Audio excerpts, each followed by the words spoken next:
Hello, everybody, and welcome back to another edition of the Rock and Roll Geezers Show. I'm your host, Murph, and as always, my co-host, Doc Vox, is there ready to shoot the shit with me. How you doing, Doc? Absolutely, yes. Ready to talk about some rock and roll, Murph, for sure. Oh man, it's been a heck of a week. You know, we keep an eye on the rock news, everything that's going on in the rock situation, and I'll tell you, it's been a pretty busy week so far. Right out of the gate, man, oh man. Rage Against the Machine. We're all familiar with what happened there with Zach De La Roche when they were doing their Chicago show. He broke his ankle. I guess they say maybe his ACL or whatever. Yeah, torn ACL. Yeah, Torn ACL. So because of that fact, they are having to cancel, everything, all their tours. It's just crazy. Their UK and their Europe tours done, and who knows how long that's going to take to heal. So they're calling it a day for now, just to give him a chance to heal, and we'll see how that goes. But yeah, he was whacked out. He had a real mess in Chicago there, uh, where he ended up just sitting on a monitor, finishing the show, and then they carried him off afterwards. And boy, obviously it was worse than they thought. So Rage Against the Machine, there you go. They're calling it a day for this tour. So that's well for the European tour. Yeah, yeah. Apparently, he hurt himself. They've been kind of dragging him out. He's been going out on stage with help from the roadies and whatnot, and kind of they'll seat him down, somewhere set him down, and they'll do the show. But yeah, it's just getting to be too much. So torn ACL, that's a career ender for a running back. Yeah, it is. But yeah. And the doctors told him, he's going under doctor's advice, and you don't go against the doctor.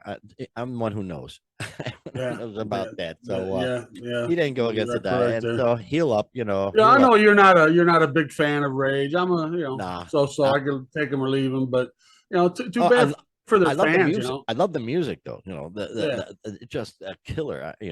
Killer sound, but it's just like hollering at fans and whatnot. Yeah. But and speaking of fans, yeah, too bad for their fans. Well, they're the ones in It's Leeds. been a long awaited tour, and now they have to cancel it. But the one in Leeds and hopefully Reading, they'll make it up. The fans in Leeds and Reading, they're demanding their money back. It's funny because the Rage obviously had to cancel the Reading and the Leeds festivals, and they replaced them. Now, have you ever heard of this band called the 1975? Yeah. Oh, you have heard of them? Yeah, they've been around for a little while. I'm not super familiar with them, but yeah, they've had a hit on the radio. Because I've never heard of them, and they were going to replace Rage Against the Machine at these festivals, and people they're not like them at all. Yeah, they're not. No, people weren't having none of that crap. They, oh boy, wow, yeah, absolutely gutted, and the replacement is nowhere close to the same music genre. Yeah, completely let down. I'd be a little ticked off too, but geez, I don't know. What do? You guy can't perform. That's for sure. So it's just like when you've got bad weather, it's the luck of the draw. So well, hopefully they'll be able to make those dates up soon. So, well, the people are all ticked off, and speaking of cancellations, let them rage. Let them rage against the machine. A Flannel Nation Fest was canceled after a bunch of bands withdrew, which is, I've never heard of Flannel Nation, but there's another big cancellation there. It's a one-day festival down in San Pedro, California, home of post-punk band The Minutemen. But nonetheless, they had a few bands lined up: Sugar Ray, Everclear, Soul Asylum, love Soul Asylum. Wow. Candlebox, Filter. Wow. So I had a lot of '90s alternative bands, and it just wasn't working out. There just wasn't, things weren't getting done, and I think Filter may have been the first one to step out, and I think they're the only ones that actually released a statement to their fans saying this is not up to the standard kind of, this is not up to the par of excellence. We want to we expect for our fans, blah blah blah. Sure. And everybody else just kind of followed suit with the unforeseen circumstances line. So Mm-hmm. so much for that festival. And back on all, I mean, Anthrax had to cancel a couple of shows. Geez, There's been an anthrax scare. yeah, and I didn't see a reason why, but nonetheless, man, that's a lot of stuff going on with all these Yeah, just cancellations said and stuff. medical reasons. So we don't know, who or what, but Oh, it could be anything. medical reasons. I would think And at this they point, may be back out. There was just the 2 dates that I'm aware of. Was what in Dallas? Yeah, the on the 8th in Dallas, and then the following night in Austin. They were on the bill with Black Label Society and Hatebreed, and both of those boy. bands they both went on as planned. But Well, Black Label will fill it. They Yeah. can fill it properly. There's one band. Yeah, you have no problem if you're gonna replace them with Black Label. You'll be all right. Well, that was the bill. It was the triple bill of the three of them, and Anthrax couldn't make it. So Yeah, I've seen Anthrax. They put on a good high energy show, good fun show. But, sure. And also, so. boy, we talked about this a bit ago. How people were tearing up equipment and stage and throwing shit at a Kid Rock concert when he canceled because of bad weather. Remember where was that? Like Montana, somewhere. Oh yeah, there? somewhere up there, State Fair, somewhere up there. And we mentioned how obviously in Indiana, stage collapse that killed 5 and because of high winds. Well, here's a story. That's why you can't complain when they stop these shows because of weather. Here we go. One person has died, and 17 were injured as a result of a partial stage collapse at the Medusa Festival in Spain. And let me see. The incident happened in the early morning hours of Saturday, August 13th, when high winds ripped through the area. That's why they cancel concerts, because of bad weather, folks. These structures they're not bolted to the ground. These stage structures, they're put up and then they're taken down and moved somewhere else. They're not permanent structures. They're just sometimes a daily basis. So they're not. I guess this was a 6-day festival over there. I'm not sure what day along the line this happened, but they shut it down totally after that. But yeah, you can't fight nor predict Mother Nature, man. Things look ominous. You got that many people around. It's time to sorry folks. And I know it's disappointing, but the spokesman for the festival told him it was more than just a stage. Due to a strong gust of wind, the main entrance and the main stage of the Medusa Festival fell to the ground. So even the entrance to the concert fell to the ground. So but let's throw that just goes with what we were saying. Just these temporary structures, and good strong storm come by and no more. Well, the Kid Rock fans got a little out of hand, and we're gonna get a first eye view of them coming up. Oh, I forgot to even mention. We were going to mention this at the top of the show. Incubus got canceled on us. Yeah. Geez, Incubus. Yeah. We were supposed to see them Sunday night last night with who's the opener? Sublime with Rome. Yeah. Sublime with Rome. And they canceled out. No real explanation. They canceled 3 nights in a row. They canceled standard unforeseen reasons, which isn't it always? I mean, yeah. They canceled Friday night, Saturday night, and our concert here in Tinley Park on Sunday night. So, well, it is what it is. But to get back to that, it would have been fun. It would have been fun. But what was that, number 8? I think. But we'll get over it. Because this week, Nelly. Whoa, Nelly. We're going to see Kid Rock on Friday, which will be crazy cool with Foreigner opening. Mm-hmm. And then Saturday, I'll be seeing Korn with Evanescence and like 5 other bands, for crying out loud. He's got a whole list of bands playing. Oh, really? Oh, yeah. It starts at 5:30. So this is I saw that. Yeah. This is gonna be crazy good, but no Incubus, so we don't have any concert review, but nonetheless, we move on and we're looking forward to Friday for sure, because Kid Rock's gonna bring it, man. It's gonna be crazy good. But oh boy, did you hear that? People are wanting the Queen to lay it on Black Sabbath. The British Parliament are saying, the calls are up to Queen Elizabeth to officially recognize the heavy metal godfathers for their services to music. You've been so good to music. I say, what the hey, let them in, cripes, and let everybody else in. Elton John, Rod Stewart, tons of others, Brian May. Yeah, there's different levels, and they've probably reached some level already. I think there's like, oh my gosh, I don't want to speak out term, but I think there's like a member of the British Empire, and then there's commander of the British Empire, and then I think there's knighthood. So I think there's different levels of being recognized, which is all they say in the thing, is just to be recognized. I don't think they're straight out calling for knighthood. I can't imagine Sir Ozzy, but hey, why not? She's knighted McCartney, Elton John, Mick Jagger, Rod she Stewart, can knight Mick Jagger. Rob Stewart. If she but not Keith. Keith has not been knighted.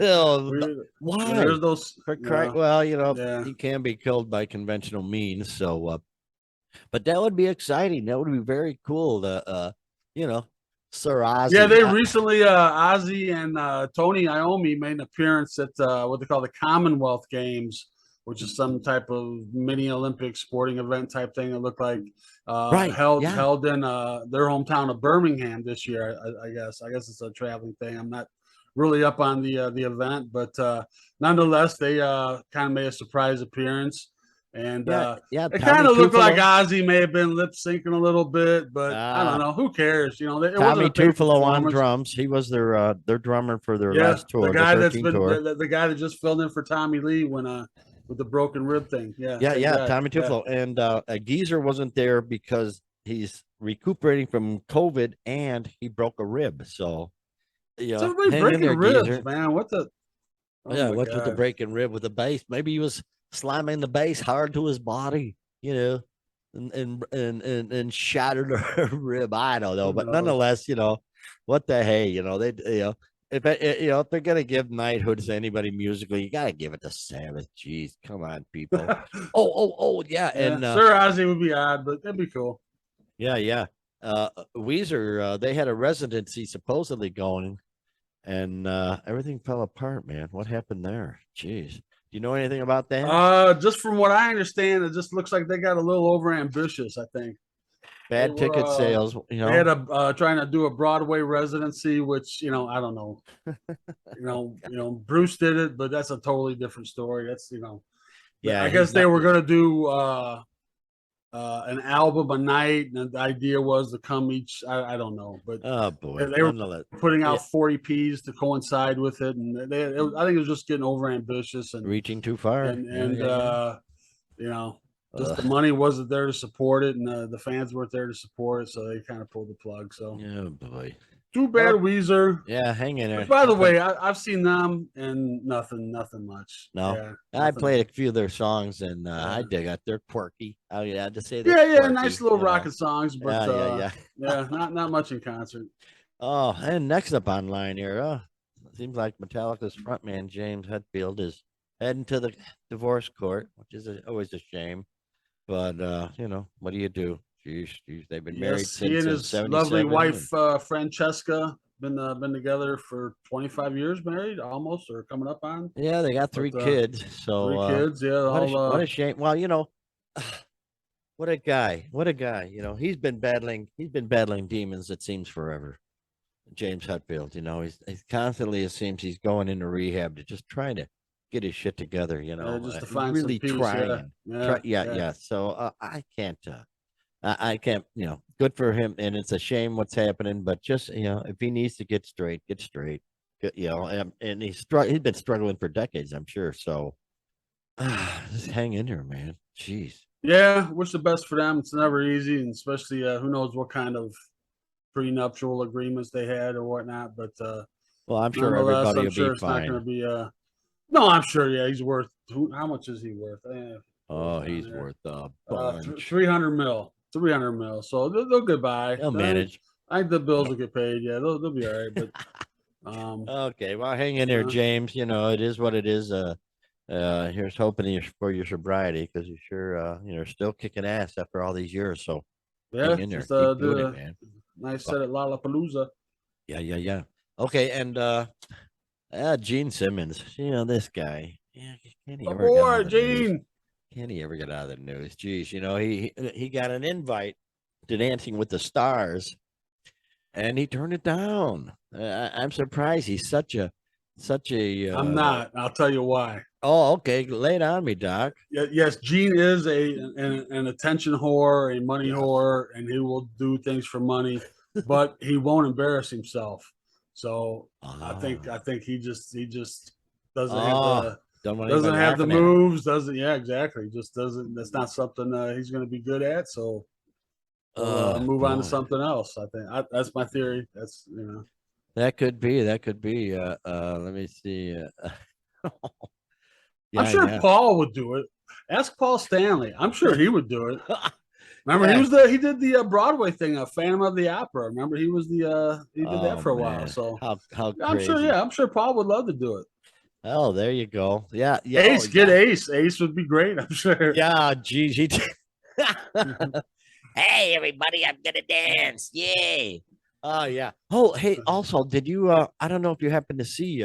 South Park turned 25 years old, and 25, they right? had a big concert at Red Rocks. I've got it. I saved it, and I've been watching it while I can. And I'll be darned, Geddy Lee, Alex Lifeson showed up and played "Closer to the Heart" with the Primus on stage, and wow, Trey Parker on the drums.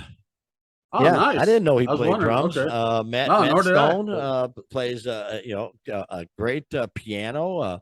Trey Parker plays guitar. I mean, these cats. It's an amazing show. But yeah, Alex Lifeson and Geddy Lee showed up, and it's funny because on South Park, Geddy Lee. I think you pointed this out to me, Doc. That Geddy Lee is the only one that has a nose on South Park. If you notice that, folks, now you're gonna have to go watch because you'll see that whenever they have Geddy Lee on there, he's the only one that has a nose. well, they Looks do like, like the Canadian thing where it's like the slit heads or however you want to call it. yeah, So everybody's Canadian, and then he's the only one with the nose. blame Canada, blame Canada. Yeah. So that's very cool. So yeah, I'm still watching that, and man, very talented guys and very, very rich at this point. It's Jeez. cool that the guys are popping up like that, and I'm hoping they'll kind of do that from time to Pop time. up some more. I'm sure they will. They want Yeah, to, yeah, absolutely. they've got such You a know, catalog of music, and they're gonna want to play it and they're every just now so and well then. respected by like Totally, every everybody. musician from every genre. You're Just not going to find a better bass player yeah, than Geddy Lee, a yeah. better musician, So quite yeah, honestly, I'm all sure around. anyone would love to have them just pop up and Oh yeah, do an old Rush classic or two from here oh and there. yeah. So yeah, Like I said, I think before Primus is doing their one of their whole albums from beginning to end on their tour. So yes, there's a lot of respect between them folks. And have you seen this? The 25-foot inflated Ozzy is embarking on a cross country tour. What the hell is going on here? yeah, it's a promotional thing. Yeah, he has an album coming out, Yeah. Patient Number 9. Uh-huh. And so yeah, they got this big inflatable, which I don't think really looks a whole lot like him, really. But Well, whatever. They had that Trump thing going around the nation too. That big Trump balloon didn't look much Okay. like him. So yeah, I see it here. He's looking really buff. Yeah, I'm Yeah. looking at a picture, and no, that's Looks not more like Ozzy. Glenn Danzig than He's got Ozzy. the Yeah. narrow waist and Yeah. the Yeah. buffed up chest. And no, that's So, not our Ozzy. No. but yeah, I think it's popped up like on Venice Beach and Vegas and places like that. And Sturgis, he popped up at Sturgis. But I guess the idea is to pop up nationwide, and they're going to do Why it, not? across the country and promoting Yeah. the album, and yeah, whatever. Yeah, it started over at Comic Con International over at San Diego. And yeah, they're going to take it across the nation. I read somewhere where they're going to sell it eventually to the lucky buyer. I don't know. I'll pass on that one. Probably But raffle it off patient number or nine. auction it off or something. I don't You know. know, Patient number 9. Jeez. He's got a lot of people on. Jeff Beck's playing on there. Clapton's playing on there. I think that Tony's on it too. Tony Yeah. Iommi. Oh yeah. But Sure, yeah. I don't know. We'll see. I don't know. We'll see. I guess his great days are long behind, but maybe he can put something out great on. Yeah, he keeps kind of thinking he's got a Sergeant Pepper's in him, but I don't. Like I said, I don't think. I don't think so, man. I don't think that's gonna happen. Jeez. Yeah. And speaking of guys who are, a little bit too exposed, how about that Tommy Lee? Huh? How about him? Jeez, what a nut. Speaking of oversized body parts. Wow. Yeah. Motley Crue's Tommy Lee shocks fans by sharing a full frontal naked photo from the bathroom. Well, that's always a great backdrop. That's Tommy. What we've needed. That's what we've been needing. That'll bring their country together, man. A good old full frontal of Tommy. I don't get it. What's up with him? You know what, Tommy? Honestly, you're in a hard rock band that peaked 35, 40 years ago. Be glad you're still doing stadium tours and halfway relevant. And you don't need to be, we all know about your schlong. Half of America's already seen it in the video. I don't know if you've ever seen. Oh yeah, I've seen it. Oh my gosh! But then they had the Hulu series, Pam and Tommy, and his penis. Oh, right. A very prominent part in that show. It's like it's its own character, man. It's its own. Yeah. So. Geez, but yeah. I think we've seen and heard and thought about Tommy Lee's penis about as much as we need to. So. Yeah, well, maybe back in his 20s when Motley Crue was young and shit. Oh yeah, get real radical and shit, but. You got kids now, grown kids. Jeez, Exactly. I wouldn't want to be walking around. Hey, I saw your dad schlong again.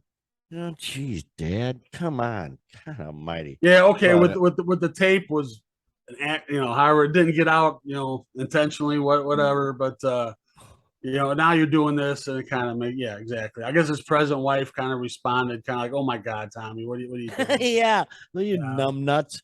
Maybe his son will come and beat him up again, like he did a couple of years ago. But Tommy Lee, there you go. He's just, I don't know, just out of his mind, and just an attention whore. I mean, I don't know. Well, is anyone gaining respect with this guy? I don't think so. I think he's just losing respect by the day, and No, and geez, it just it's just an attention whore. He doesn't need to be. That's the thing. You don't need to be. Just don't do it. Show some, really grow up with age. Age gracefully is what they say. Yeah. I have no problem with that. I may not be too graceful, but nonetheless. Oh, guess what this day is? Back in 1969. What started in this day? This is the anniversary of Woodstock. Bam, ladies and gentlemen, the anniversary of the greatest musical festival ever. Period. End of story. The Woodstock Music and Art Fair started held on August 15th through the 18th in 1969. Yep. Amazing. It's obviously it's legendary. It's a legend. Truly legendary. I mean, that word gets overused, but that's truly a legendary event.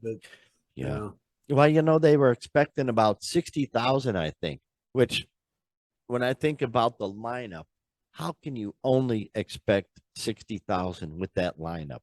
I mean, what do you think? I don't know what the attendance was at Monterey Pop. We'll have to look into that. But you should have expected more, just based on that lineup. But then again, this was all kind of new. This is all, the wild frontier kind of putting these things together.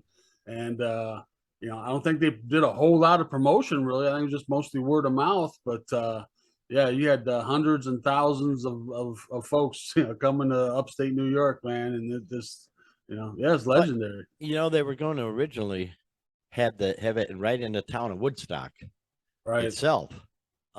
Near the recording studio owned by Alexander Tapuz, wherever that is. But the local residents, they said, no, this ain't gonna work. And they kept looking and looking, and finally they found what was it? Max Yazier's farm, over in Bethel. Yeah, found his farm, and man, oh man, it's amazing now, and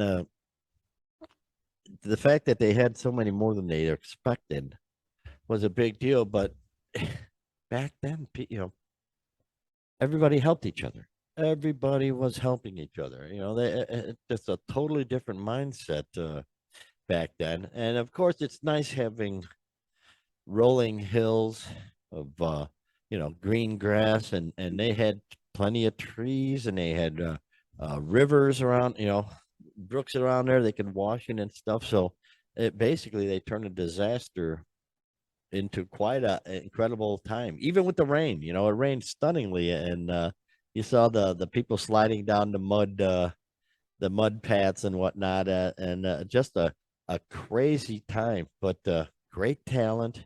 And even though it was basically considered a disaster at the time, just the fact that the people just help each other out, and made it one of the most memorable things that ever happened in the 60s. Well, yeah, they were just totally overwhelmed. Michael Lang and Artie Kornfeld put it together. Michael had a little experience putting promotions together and stuff. Artie was more of a manager for acts, but I think initially, yeah, it was going to be for Woodstock, just for like their art community, just to raise some money, and it quickly grew well beyond that, and even obviously to the day that it happened, it was way more. And you talk about there's 400,000 people there, but there was that many more that didn't get in. That was backed up 20 miles. The traffic was backed up 20 miles or more. So you think of those 400,000. I don't think anybody really knows the true number, but 400,000 plus, and you got at least that many more that were trying to get in. And this is well before the internet, well before absolutely, how the word just got out, and just yeah, it was amazing. But as it turned out great, though. It turned out great. And well, there were some things that you don't hear a whole lot about. There was a hot dog vendor got their stand burned down for kind of price gouging. It's Woodstock 69. I did Woodstock not hear 69, about that. yeah. What? So, and there were a couple deaths, just a couple ODs, and someone passed out, got run over by a tractor, and died. So, Yeah, it wasn't all. were born. Baby or two were born. Yeah. So, But it wasn't the total. Considering the disaster, exactly. The overall vibe. Exactly. You put 400,000 people together, and to say, that's pretty minimal of things that could go wrong. Funny thing about that is, the headliner was Hendrix, and he refused to go on Sunday night when everybody was still there. And by the time he got on, it was Monday morning, and there's like 40,000 people there, to finish his set. But nonetheless, who else went on Monday? Tell me. Only 3 acts kind of carried over to Monday. They open up Monday with Paul Butterfield Blues Band. Not Sha Na Na next. And then the next band, right before Hendrix, was Sha Na Na. Which is just... Really? Hey, but that was very cool. I dug them, man. They were rocking their asses They off, didn't even have the TV show yet. They had that corny TV show back in the 70s. That was the greatest thing. Oh yeah, I always stayed up late and watched it. Oh boy, yeah, I don't. Yeah, I watched it, but yeah. I don't know. Can you just imagine a weekend of seeing the Grateful Dead and Janis Joplin and the Who and all these bands, and here comes Sha Na Na right before Hendrix. We're rocking and rolling, what the hop. Yeah, pretty bizarre, but nonetheless, yeah, that was a great concert festival, and there were many to follow after that back in the day. Gosh, I have a brother who went to a bunch of them after Woodstock. I have to ask him about them, and nonetheless, as I look into a lot of these festivals and how they got put together, and ones that went off well and ones that didn't, and it's almost always they had to move the site. There's almost always involving having to move the site, the last minute or nearly last minute, or they got lucky here. And you notice in the Woodstock, you notice it may have been a disaster, but they had porta potties and they were being cleaned out.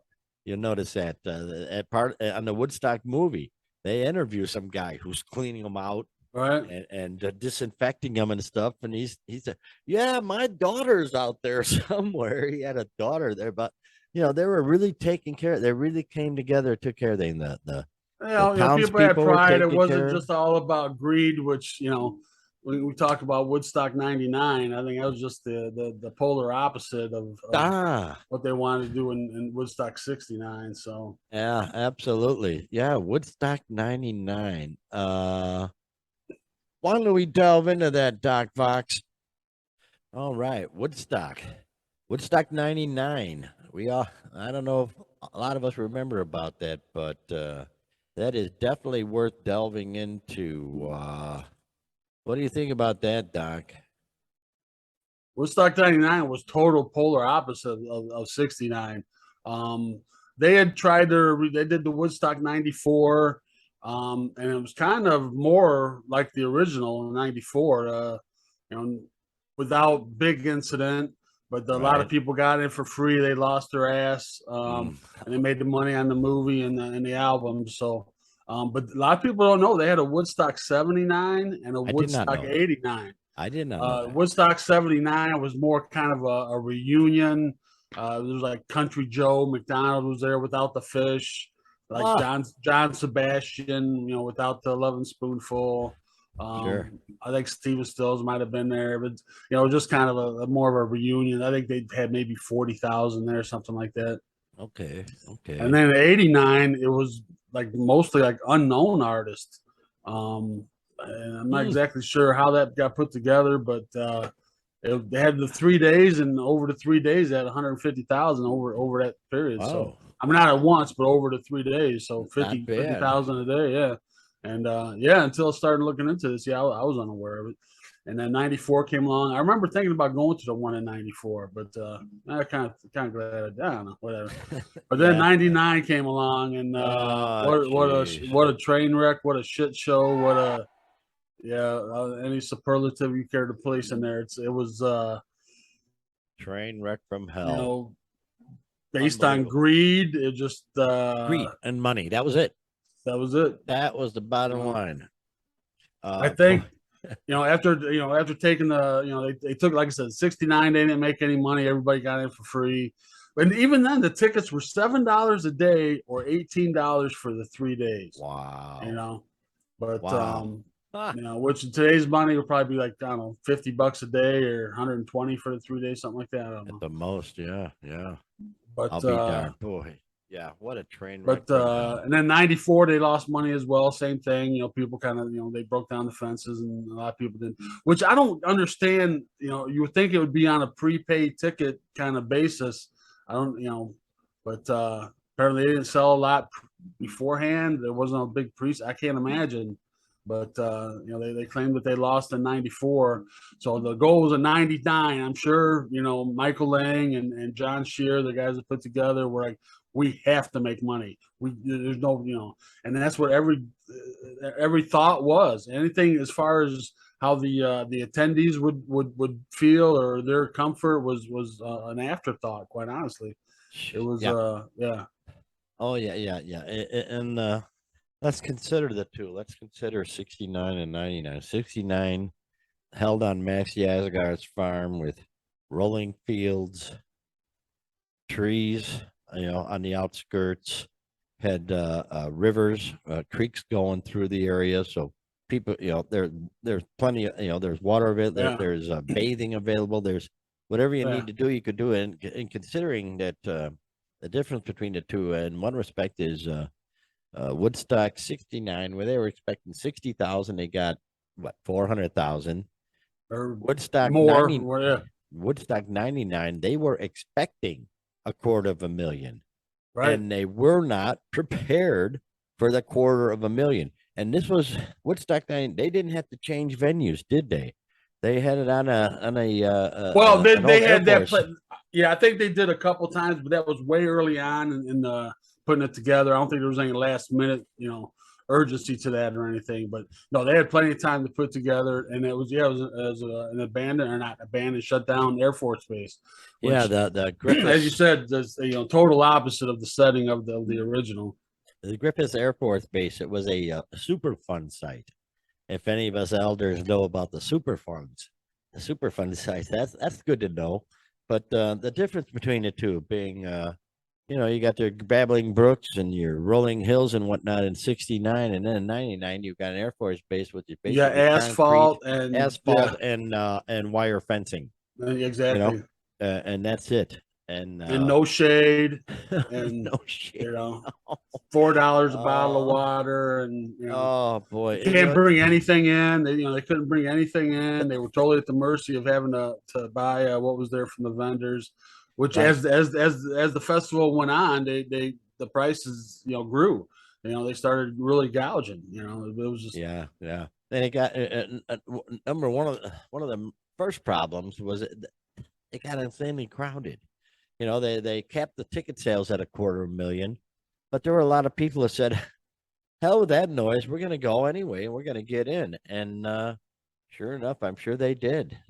Somehow, some way. no. I'm But sure they kept that to a minimum. It's an Air Force base. There's not well, too many the ways in and the out. the tickets range from buck 57 to a buck 80, 157, 180 bucks.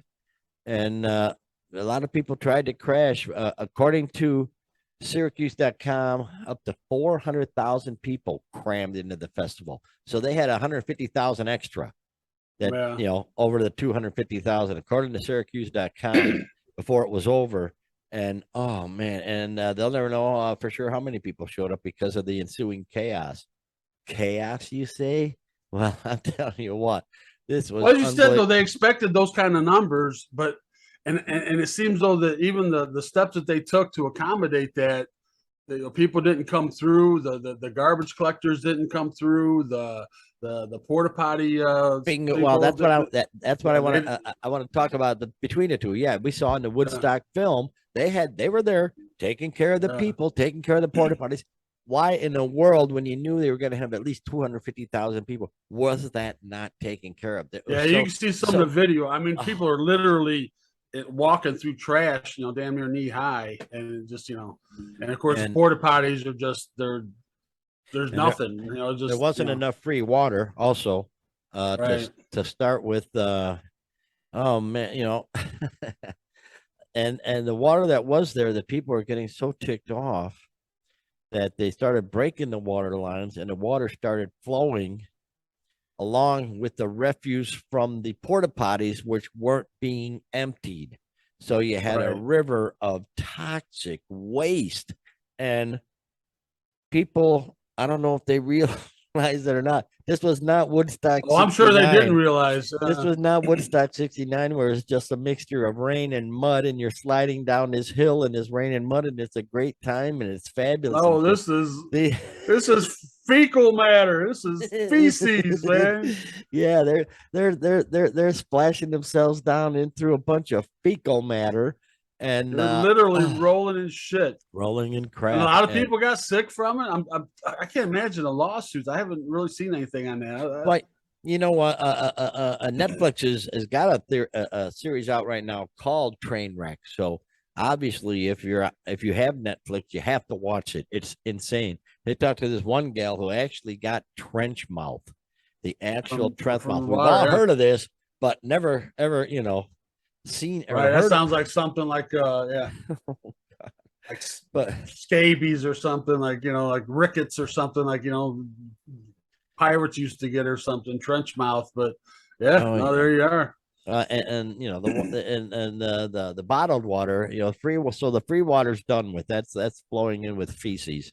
The bottled water, they start jacking up the prices. It's now $4 a bottle, and well, it started at 4 and it got up to 12. By some accounts, it got up to 12. Oh, jeez. So just double that in today's money. So yeah, bunch of money whores.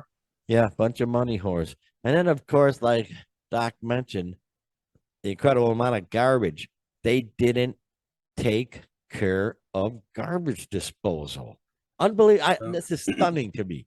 Are you kidding me? They had, they didn't pick up any of the garbage.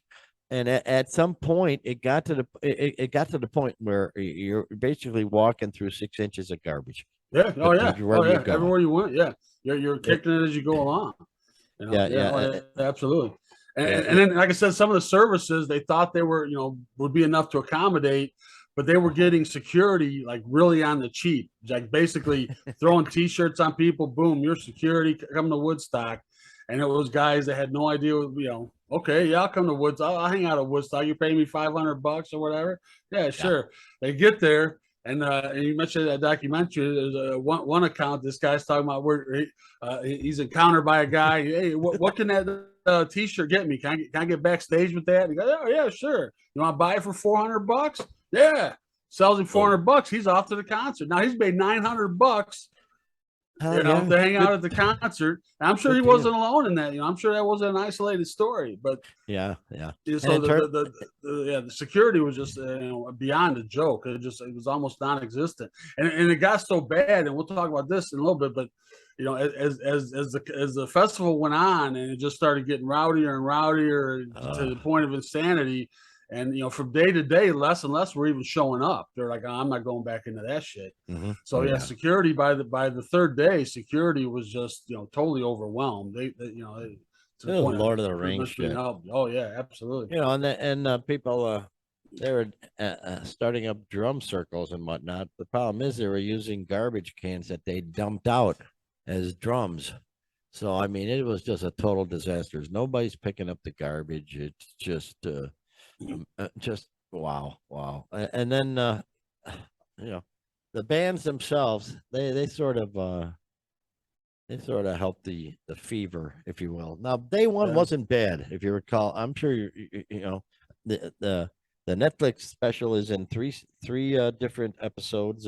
Each episode is a day. So the day one wasn't bad. Now the headliner was Korn, and obviously they kicked Correction. Or no, not the headliner. Right. Bush was the headliner, but the real act of the day was Korn. I mean, the crowd. You've never seen a crowd like that. You really have never seen a crowd like that. Yeah, that was by far the densest crowd of the day. I mean, they were just it was a wave. It was like an ocean. Yeah. Oh yeah, it was just stunning. And then and the crowd's all worked up and getting crazy and stuff, but nonetheless, things were still so. And Bush came on after them. And actually settled things down somewhat, mellowed out. Yeah, not mellowed out, but things weren't insane. Yeah, just enough, just enough where they're still rocking, but now they're not, they're not Korn, they're not They finish out and everything's fine. Everybody goes to bed, blah, blah, blah. And they get up for day two. Who the main act, quite honestly, is Limp Bizkit, which wow. Well, Metallica was the headliner on day two. But that kind of went off with that incident. But Limp Bizkit was the igniter, I suppose you might say. Yeah. He things, people realized at that point things were starting to get sort of out of control, basically. This is too where it differs from 69. We say it was the end of the concert and people went, no, but they had a rave hangar where you could go and party all night. And that fit 40,000, I think they said, but I'm sure they crammed more than that in there. So there's that many more trying to get in there as well. So people just staying up all night. Yeah, the drugs were not the same as in 69. It wasn't acid, It was ecstasy and meth and those kind of drugs that just keep you up for days and just oh yeah, the hangar was badass. Yeah, so just because the music stopped at the main stage, things didn't stop. People ran over to the rave, if you will, and and they would have us, one of the big DJs of the day or whatever. I think Fatboy Slim was one of them. He got his ass out of there. Things started getting out of control at the rave, for Christ's sake. Yeah, that was day two, right? Yeah, but to back up on day two with Limp Bizkit, yeah, go ahead.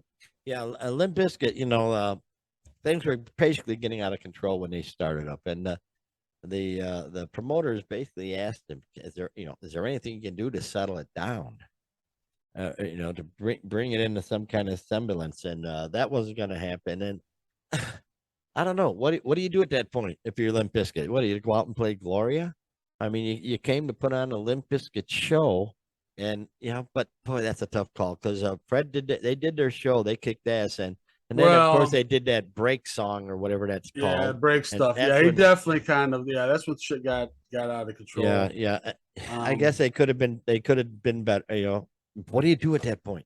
You got an insane 250,000 people. I don't know what you do at that point. Just Well, I mean, that's what he's got to do. He's there to pump up that crowd. That's what they're all there to be pumped up by him. does he dial it so down? so he Somehow comes up dial his songs down. I don't but know. then he How do does you do kind it? of the little preamble there before he goes into break stuff. And you ever just wake up and want to break some shit?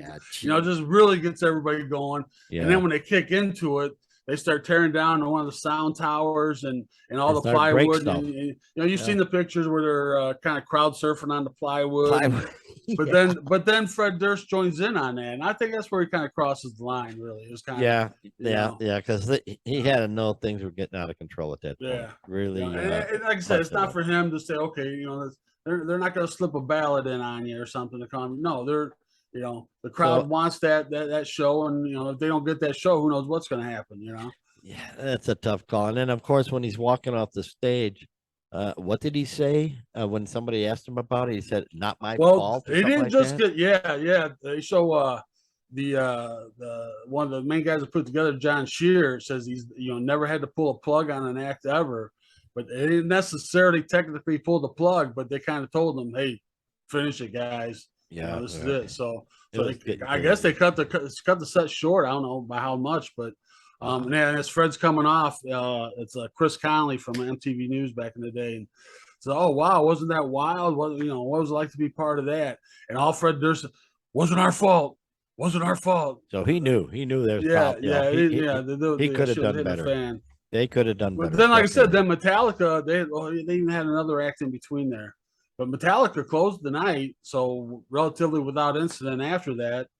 But then things got ugly in the rave hangar again, as they show in the documentary. A lot of sexual assaults. Yeah.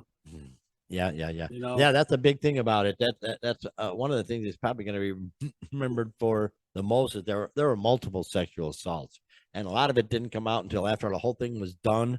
And you got to think some mothers started calling in and saying, "Hey, my daughter was sexually assaulted here." Yeah, and you got to think for everyone that was reported, there's got to be a dozen or more that wasn't, because these girls, they're on whatever drug they're they don't know who they described some disturbing scenes on the documentary. Some very disturbing scenes. There's a lot of girls out in the crowd with their tops off, but then guys are reaching up and grabbing on their like they're animals. Like, ooh, geez, well, that's the problem. come on, guys. An individual guy is going to be fine, but when you get a whole bunch of guys together, they end up being a pack, and their whole mentality changes. And the girls got to keep your tops on, for Christ's sakes. Yeah. Because guys are idiots when they get in packs like that. Yeah, I know. The ladies want to have a good time too, but there's lines that probably should not be crossed. Keep the twins. We're all about rock and roll, but there's a time and a place, and in this day and age, you got to be safe. I mean, this is 20 years ago, but back then even you got to be safe. But so going to day 3. Everybody's still revved up. Now they've been on ecstasy and meth and probably up for they're all on 3 days now. Everybody's pissed off. Everybody. It's hot. Like I said, it's they're in the high 90s and on asphalt. On the asphalt, so it's got to be 110. Reflecting back up on them. Yeah. And everything's just there's no water, there's no facilities, there's food's crap. I mean, just everything. It's 3 days into this. A lot of people started leaving early at that point. I think I would have been. Yeah, I think I would have been one of them. I think I would have missed the heavy shit, but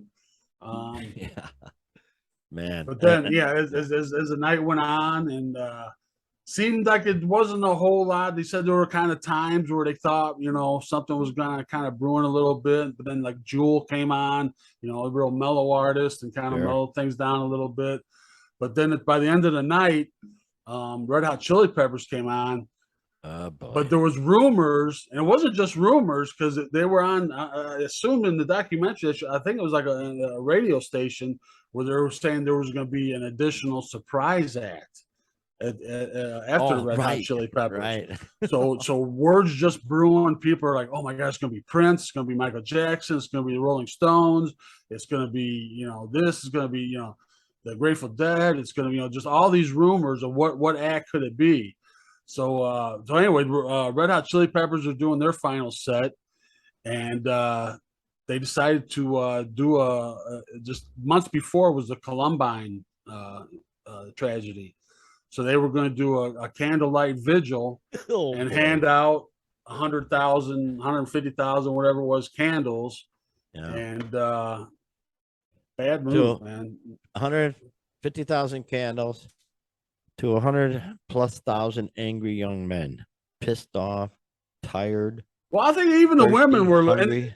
Yeah, it seemed like the whole event kind of had that frat boy kind of mentality. It wasn't like the cool hippies back in the day, and let's all help each other. These were like frat boys. They're like, "Fuck you, we're gonna take what we want," kind of mentality. Mosh pit. It was just just ugly. But and boy, that turned out great. So they have all this plywood they ripped off, and all these candles. now they have fire. Yeah. And so they started a bunch of bonfires during the Red Hot Chili Peppers set, pretty major bonfires, and there's not damn much anybody could do about it, because at that point it's the Lord of the Flies. You got the Lord of the Flies right there. You ain't got enough security to do squat. Fire people can't get in to quell the fires. So, and of course, Red Hot Chili Peppers, what a lame excuse they had for playing this song. They said that Jimmy's estate asked them to play this song. Right. So what do they do with the second to last song? No, I don't think they specifically requested that song, but they asked them to do a tribute to Jimmy, and I guess they had covered that song before. Yeah. So that was kind of, yeah. And they did Fire, for crying out loud. Fire. The place is going up in hell in flames. All the tractor trailers are going up in flames, and they do Fire. That's just brilliant. Yeah, and he even acknowledges it when it comes out. Anthony Kiedis, he's like, "Wow, it looks like Apocalypse Now out there." There's like 9 different huge bonfires. With I don't know how many people are left at that point. At least 100, 150, I'm sure, 1,000. Yeah. And oh boy. So one of them, of course, Flea is totally new, absolutely exactly. Not a stitch on. Could have been arrested. Yeah, and I think it was him. It was one of them says, "Are we going to do it?" And then Anthony just said, "Yeah," and then went into Fire. And wow. That's great. That's the fitting end to a train wreck, a total absolute disaster of epic proportions. My gosh, they totally tarnished the Woodstock name. And geez, wow.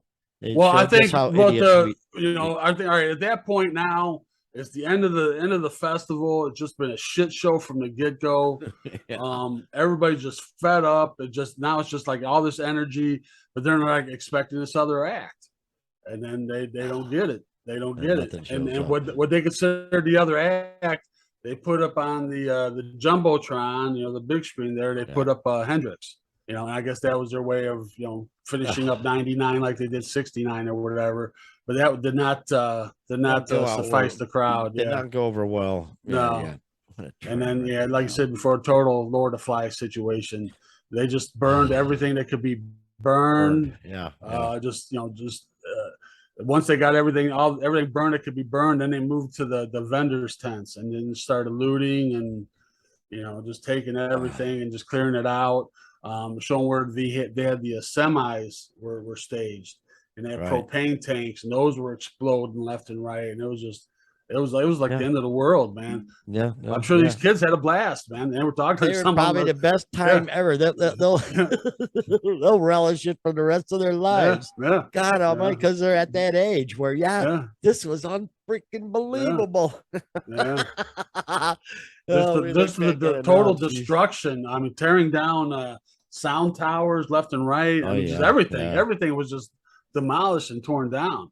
And it's funny because Michael Lang, who was one of the promoters of this, he was the guy for the original 69 Woodstock.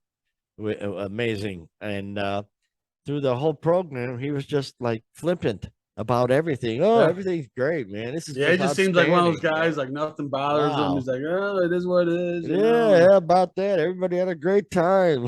It's like, that was the thing they show in the documentary too, is they have their daily press conferences, and they're all like, "Oh yeah, everything's fine, just just splendidly, better than planned. We're everything's going Oh, great." there's a group of 50 kids that are sort of causing her trouble, but Yeah, yeah. yeah. Just well, first just a couple, and then even after all the big shit, yeah, it's just a few. It's like, come on, man, there's thousands, dude. They were just so It's that group mentality, man. It's that yeah. group mentality. Just it is what it is. It's human nature. And boy, did they bring out the worst of everybody with that festival. No planning, nothing great about it at all. Oh, geez, wow. Well, I But think it there ain't. was planning, but it just was kind of lack of follow through on some of the stuff, and then cutting in the end, it was just cutting corners, Yeah, and then and way not cutting having in corners. mind the user experience.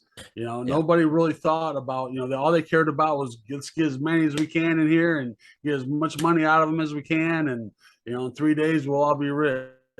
But yeah. Boy, oh boy, that's uh, wow. Wow, what a dereliction of duty. Their duty to take care of the people.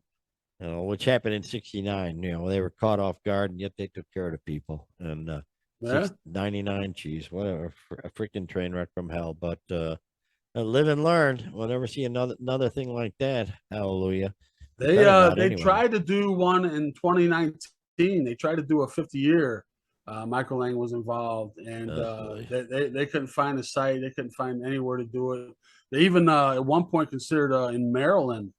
They even that far from the original site. But Hmm. yeah, I'm sure just couldn't get any support. And after No, enough is 99, enough. yeah, after 99, I don't think anybody's. Enough is enough. Bury it, and let's just remember the good memories of '69. We've got the album, we've got the movie. It was a great time, and let's not try to relive a great time like that because it's a train wreck. It's a whole different attitude these days. Even back in '99, a whole different attitude. A bunch of Oh pissed off yeah, people. absolutely. They dropped D the guitars, and suddenly got a whole bunch of angry music, and there we go. So FNA. Anyway, Doc, FNA, man, we're gonna be checking out Kid Rock on Friday night. Looking forward to that, brother. Can't wait. And Yeah, I'm not a big Kid Rock fan, but yeah, it should be a good I show. want to see the crowd. I want to see how drunk the crowd is. That's important, man. We got to see how Yeah. crazy the crowd is because we've seen some interesting crowds. Vast difference in the people in the crowd. So Yeah, we've I'm gonna be seen interested to from see all these drunken suckers at Kid Rock's crowd, and I'm sure he's gonna rock his ass off. And Foreigner, of course, opening for him. There, we'll hear just a boatload of great hits. So oh yeah, looking forward to a great time, Doc. So I want to thank again, man, for joining me on this journey, and thanks everybody out there. Please subscribe to our YouTube channel. We're working on getting our situation going on the podcast part of things. So just hang in there with us, and we'll be seeing you later. What do you got to say there, Doc? yeah. Just have a great rock and roll filled week, everybody, and we'll see you next time. Take care.